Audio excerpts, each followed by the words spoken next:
Hello दोस्तों, subject board में आपका स्वागत है। तो आज हम क्लास 8 और सब्जेक्ट है एसएसटी।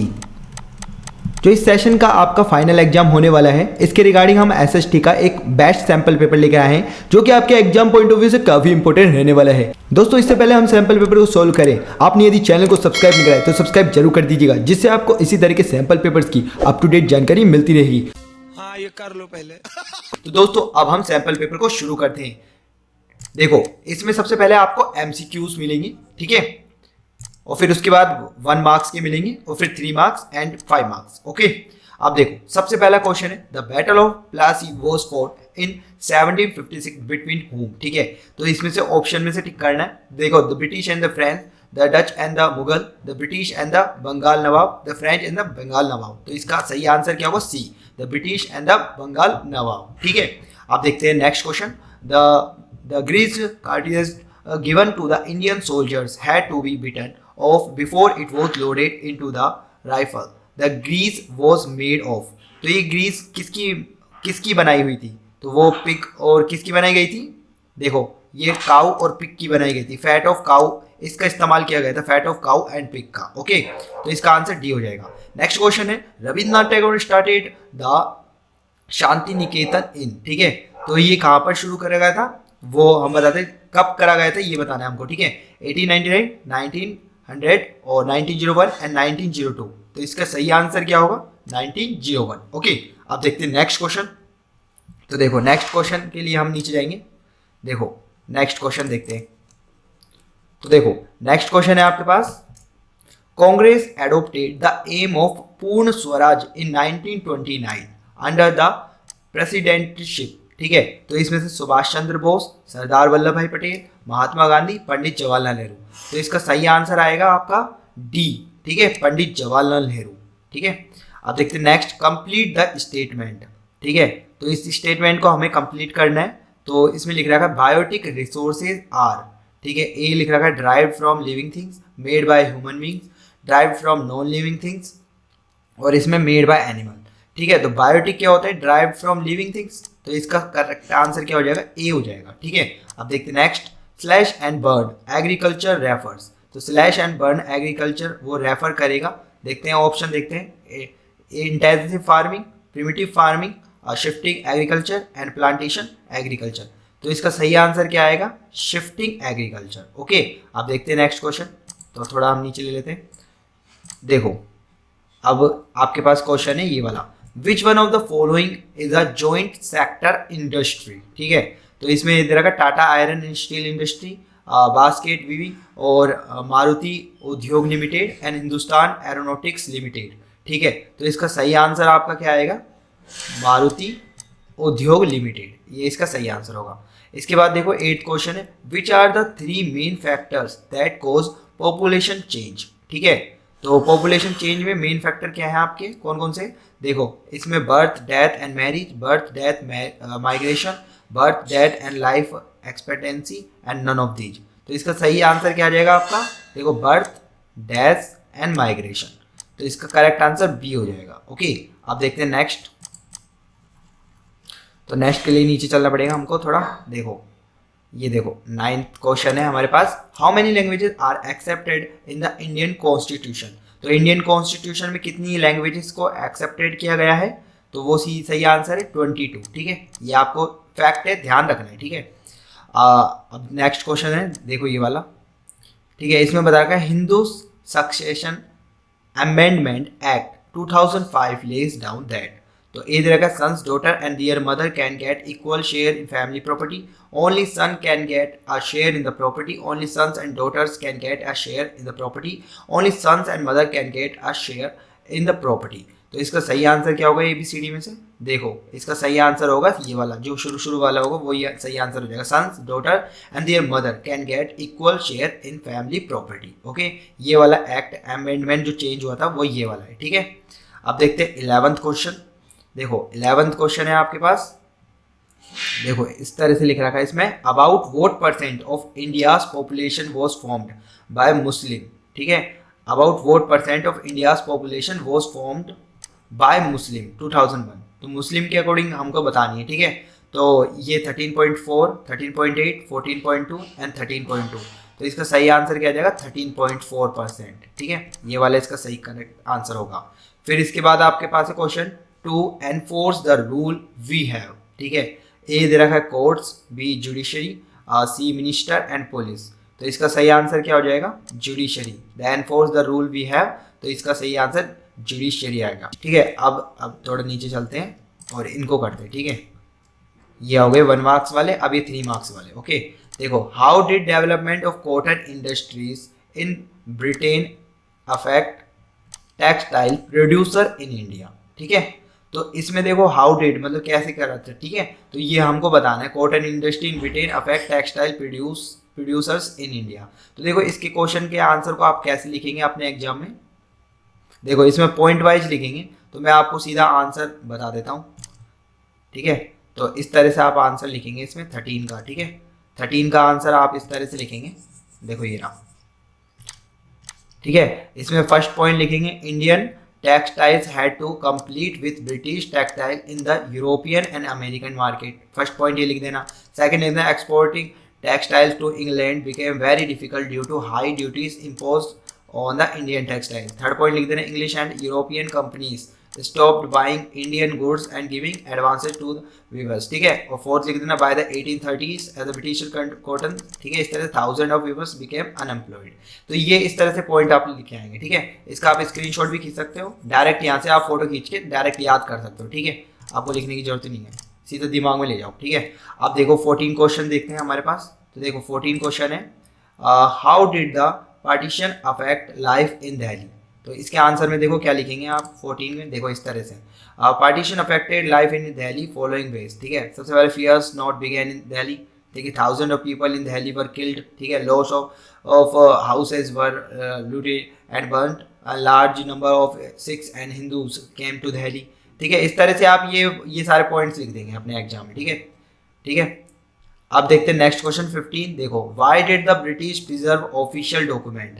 कैसे क्यों करा था ब्रिटिश प्रिजर्व ऑफिशियल डॉक्यूमेंट को, तो वो बताना है। तो यहाँ से आप नोट कर लेना, ये देखो पहला सेकंड थर्ड पॉइंटों में लिख दिया। ठीक है, the British preserve the important official document because these served as record of what the officials thought, what they were interested in and what they wished for. ठीक है, पहला ये हो गया। सेकंड वाला लिखना, according to the British writing was more important than speaking as the document in archives and museums can be utilized for reference at the much later period whenever required for the purpose of studying and debating. ठीक है, third point लिख देना, these can also serve as an information or proof of any decision or action taken earlier on some matter. ठीक है, इस तरह से 3 point लिख देंगे आप। ओके, अब देखते हैं नेक्स्ट क्वेश्चन। देखो 16, on what ground of did Rabindranath Tagore criticise the paintings of Raja Ravi Verma.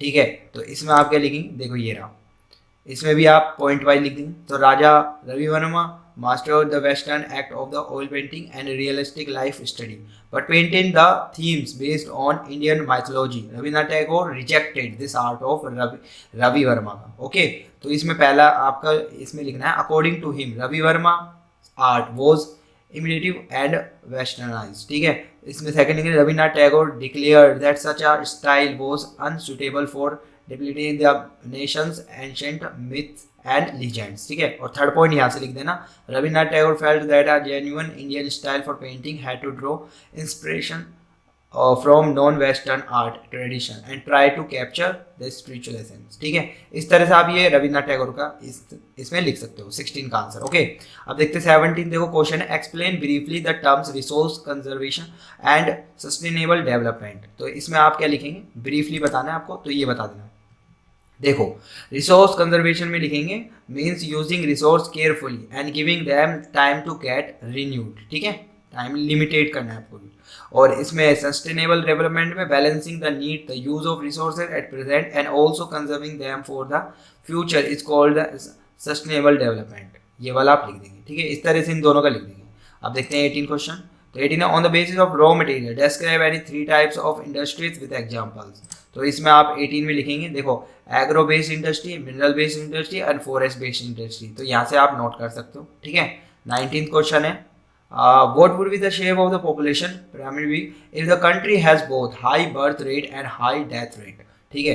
तो इसमें आप लिखेंगे, देखो यहाँ से नोट कर लेना, फर्स्ट पॉइंट ये रहा, a country that has high birth rate and high death rate will have a population pyramid that is broad at the base and reply narrow towards the top. Second वाला point यहाँ से निकलेंगे, this is because although large number of children are born, a large percentage of them die in their infancy. Few become adult and very few reach the old age. ठीक है।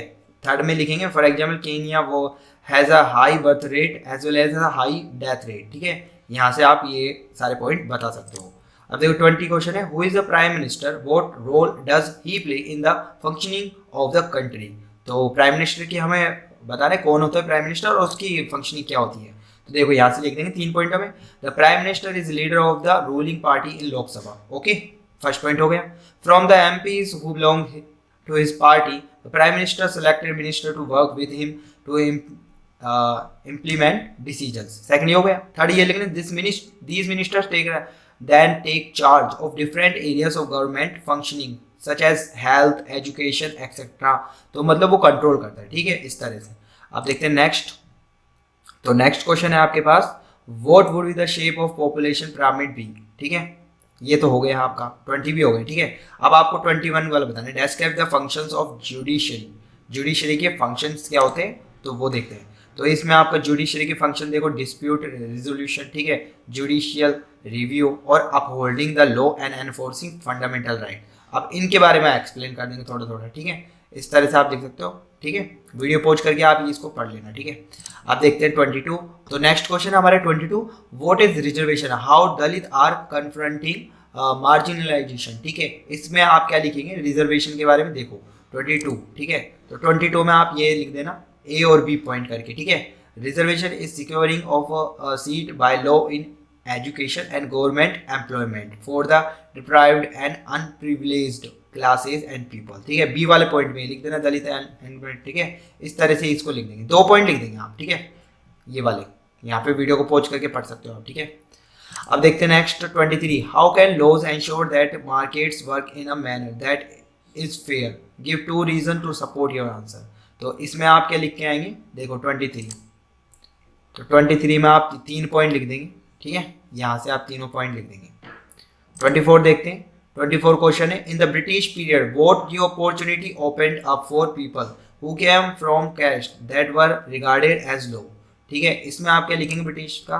ठीक है, यहाँ से आप फर्स्ट, सेकंड, थर्ड, फोर्थ और fifth ये 5 point लिखे आएंगे। ठीक है, 5 पॉइंट आप ये स्क्रीनशॉट खींच सकते हो, यहाँ से आप याद करके चल जाना। ठीक है, अब नेक्स्ट है 25, in what way the administration of the colony different from that of the Indian rulers. ठीक है, तो इसके आंसर में आपको क्या लिखना है, देखो ये रहा, यहाँ पर ये 6 पॉइंट, ये सारे के सारे पॉइंट लिख देना। अब ये बड़ा आपको लिख के आना है। ठीक है, क्योंकि 5 मार्क्स के। ठीक है, तो यहाँ पर आप 5 फर्स्ट, सेकंड, थर्ड, फोर्थ और फिफ्थ एंड सिक्स, ये 6 के 6 पॉइंट लिखे आएंगे। आप इनको समझ जाओ, बाकी ये बना के लिख भी सकते हो आप। ठीक है, बस फैक्ट थोड़े से आपको लर्न करने। ठीक है, अब देखते हैं नेक्स्ट 26। तो नेक्स्ट क्वेश्चन है आपके पास, what are non conventional source of energy, why is there a pressing need to use their resource of energy. ठीक है, तो इसमें आप लिखेंगे नॉन कन्वेंशनल रिसोर्सेज क्या होते हैं, पहले तो ये बता दो आप, the resources which are not so common in use but can be use as alternate resources and the renewable are known as non conventional resources. जैसे एग्जांपल सोलर एनर्जी है, वर्क एनर्जी है, जियोथर्मल एनर्जी है, तो ये वाली चीज़ है। अब इसमें पॉइंट बना के लिख देंगे कि कैसे हम रीजन ये pressing need to use the energy for that. ठीक है, तो first point, the growing consumption of energy has resulted in the country becoming increasingly dependent on fossil fuel such as coal, oil, gases. Okay, second point यहाँ लिख देंगे rising price वाला, ये इधर से, और थर्ड पॉइंट ये लिख देंगे। ओके, अब देखते हैं next question, explain the factors which favour the location of steel plant at Jamshedpur. ठीक है, तो इसमें क्या लिखेंगे, देखो ये सारे पॉइंट लिख देंगे। ठीक है, ऑलरेडी आपको यहाँ पर आंसर बता रखे। ठीक है, इनको आप सिर्फ पढ़ जाइएगा। ठीक है, अब 28 देखो, why does our democratic country need a constitution. ठीक है, तो यहाँ पर ये वाला आंसर यहाँ से आप नोट डाउन कर लो, यहाँ से आप लिख जाना। ठीक है, अब देखते हैं नेक्स्ट। तो देखो ये वाला क्वेश्चन है, एक्सप्लेन द रोल ऑफ जज in Indian judicial criminal system. ठीक है, इसके आंसर में आप लिखेंगे यहाँ से। ठीक है, ये वाला लिख देंगे 1 2 3 4 5 पॉइंट। ठीक है, ये सारे पॉइंट लिख देंगे। ओके, अब नेक्स्ट क्वेश्चन है, देखो 30, on the given political map of India mark the two major centres of the weaving as existed in late 18th century. ठीक है, तो इसमें देखो फर्स्ट में आप टू से producing regions during the British period was, इसमें एक तो अहमदाबाद है आपका और एक कैलकाटा है। ठीक है, अहमदाबाद और कैलकाटा, तो यहाँ पर आप मार्क कर देंगे, एक तो कैलकाटा ये रहा। ठीक है, इधर आप मार्क कर सकते हो ना, देखो यहाँ पर कैलकाटा। ठीक है, और एक आपका क्या है यहाँ पर अहमदाबाद, अहमदाबाद यहाँ पे मार्क कर देंगे। सेकंड वाला जो इसका पार्ट है ना, सेकंड वाले में क्या पूछा था हमसे, देखो ये ना, on the same map mark any 3 major mica producing state. तो माइका प्रोड्यूसिंग जो आपके स्टेट से, एक तो आपका राजस्थान बता देना यहाँ से, ये राजस्थान हो गया। ठीक है, एक आपका ये बिहार हो गया। ठीक है, एक आपका झारखंड हो गया। ठीक है, तो ये 3 आपके माइका प्रोड्यूसिंग है। ठीक है, और ये 2 आपके क्या हैं, 2 आपके यहाँ पे कैलकाता ये वाले। ठीक है, ये प्रोड्यूसिंग एजेंट है। ठीक है, ये प्रोड्यूसिंग है। तो उम्मीद करता हूँ दोस्तों आपको ये सैंपल पेपर का सॉल्यूशन काफी इन्फॉर्मेटिव लगा। ऐसे ही इन्फॉर्मेटिव सैंपल पेपर के सॉल्यूशन पाने के लिए आज ही चैनल को सब्सक्राइब कीजिएगा और बेल आइकन के बटन को दबाना ना भूलिएगा, जिससे आपको इसी तरह के सैंपल पेपर्स की अप टू डेट जानकारी मिलती रहेगी। तो दोस्तों हम फिर से मिलेंगे, बाय बाय।